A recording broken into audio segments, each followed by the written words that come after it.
Buenas tardes, mi nombre es Luis Alejandro Contreras, estudiante de Ingeniería Industrial, cuarto semestre de Pensamiento Sistémico.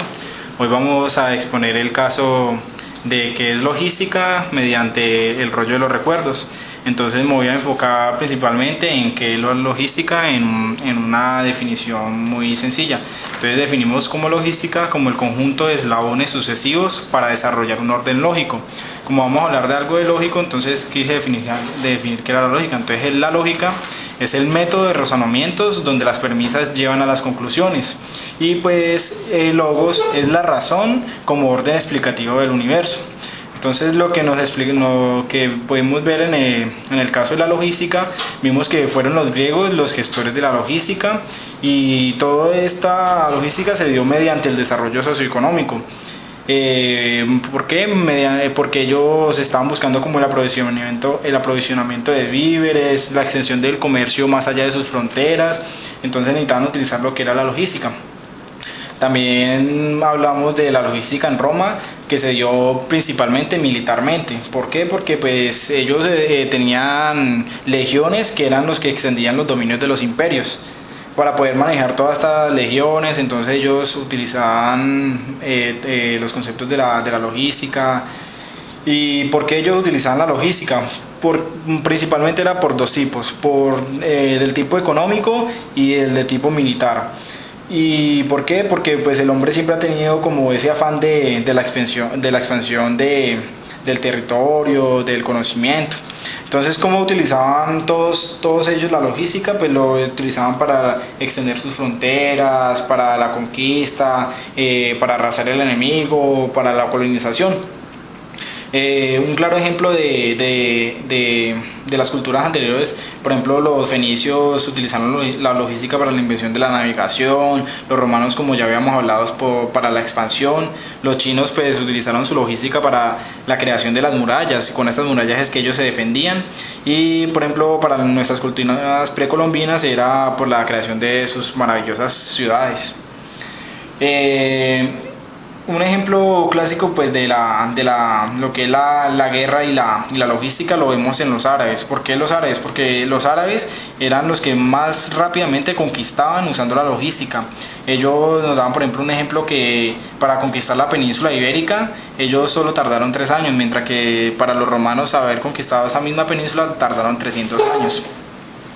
Entonces es claro que ellos lograban estas conquistas rápidamente porque utilizaban la logística de aprovisionamiento. ¿Qué era la logística de aprovisionamiento?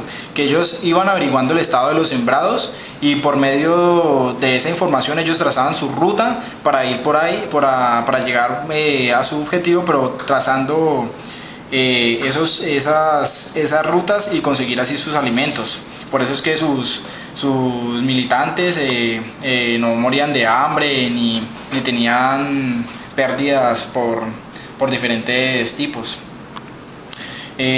Por eso es ahí que nace la logística militar, que ahí es donde ellos conocían por ejemplo las capacidades y habilidades del enemigo, el terreno donde iban a luchar, el medio ambiente, que si era muy frío o sus cualidades, y también la tecnología a usar, y todo esto recibía el nombre de logística integral. Gracias a esta logística militar, pues entonces los grandes líderes y los generales y además los conductores de guerra eran quienes utilizaban la logística para armar y culminar sus victorias. Entonces la clave del éxito básicamente radicaba en el aprovisionamiento en toda actividad militar. Si ellos tenían buenas provisiones, era una clave fundamental para llegar al éxito, no tanto de la ofensiva sino como de la estrategia que iban a planear para poder lograr que sus militantes pudiesen llegar a estar en la batalla, no que se les murieran antes de tiempo. Entonces ahora vamos con los mayas. Pues lo que podemos rescatar de los mayas es que utilizaban la logística para un comercio interior y exterior, y más que todo lo utilizaban mediante el explorar, que esta civilización maya pues veíamos que sus necesidades básicas en cada territorio como que las tenían, pero hay ciertos ciertas necesidades que solo se dan en distintos espacios geográficos. Entonces ellos utilizaban pues lo que era el comercio interior y se rotaban, por ejemplo, lo que no se producía en un solo territorio, y de igualmente lo hacía exteriormente. ¿Qué pasó con las mayas?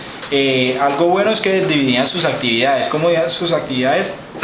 Por ejemplo, con los esclavos o la gente del común, ellos se dedicaban, por ejemplo, a la caza o a la recolección de distintos materiales o materias primas que necesitaban. También se dividían mediante el sexo. Las mujeres, pues no sé, se encargaban, por ejemplo, de la cocina, los hombres, pues la caza masiva.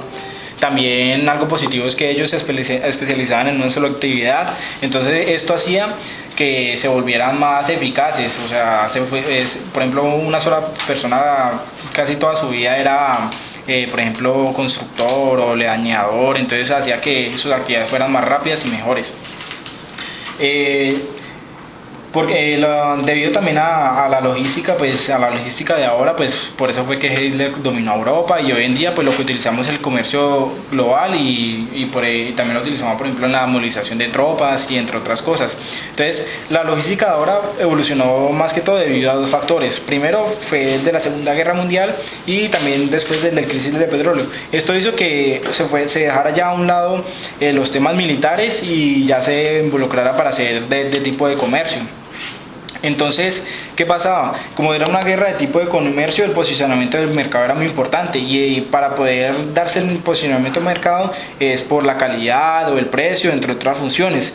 Pero entonces, para poder ganar ese posicionamiento de mercado, el arma que se debe utilizar es la logística. ¿En dónde entra la logística? Pues entra, por ejemplo, en la reingeniería, en la calidad, en el liderazgo, en distintos factores que se deben utilizar.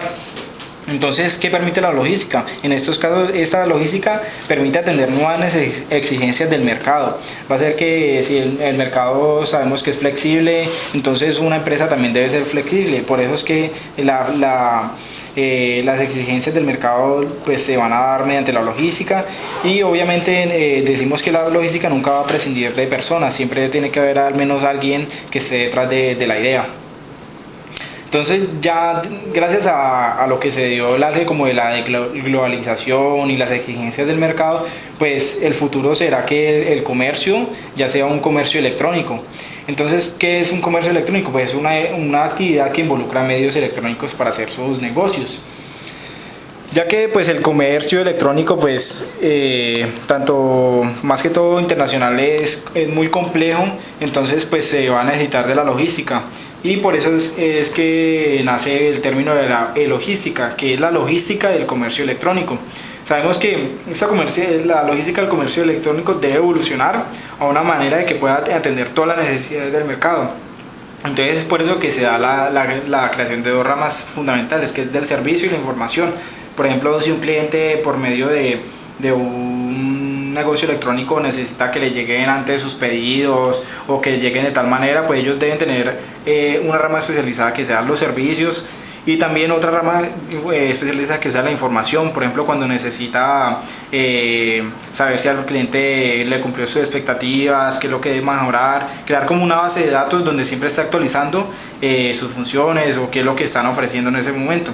Y podemos decir que la logística en el 2050, como lo define el autor, es una logística que terminará en la teletransportación. Entonces ya no necesitará en sí una persona, sino que ya las cosas se van a dar mediante sucesos muy rápidos que no van a necesitar mucho de la logística probablemente.